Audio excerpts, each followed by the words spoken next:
20. Eto lang, kaliit yung nahuli natin at marami. Ayun, binamana. Good morning mga bro.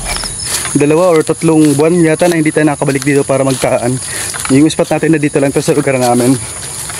Simula kasi nung kinoriente to haros sa araw-araw nung tagtuyot.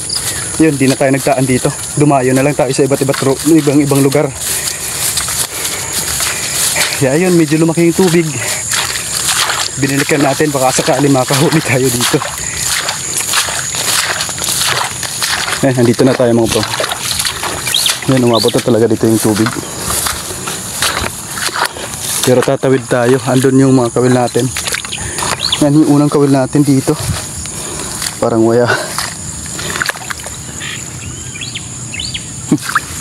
Sinapit lang. Parang wala na yatang isda dito ah.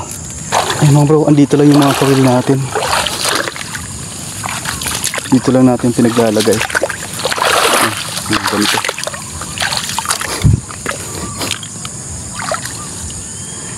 Kailangan natin hanapin yung pinagtalian natin. Ito yung pinagtalian natin. Ayun! Binamano.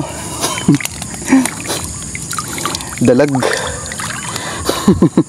Maliit pa. Dati mga bro, kapag lumalaki yung tubig dito, yung hindi pa nakukuryente, halos lahat talaga ng kawil may huli. Ganito lang yung diskarte natin.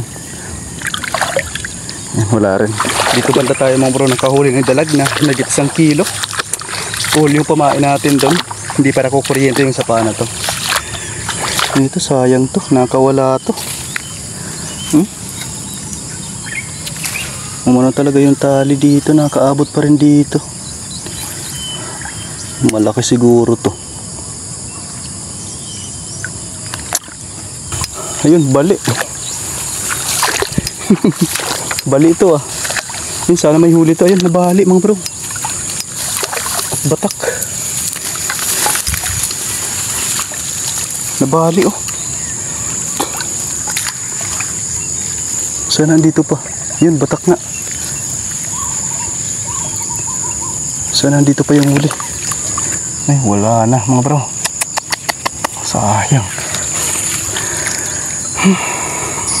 Ayun mga bro, hindi na tayo nakadagdag.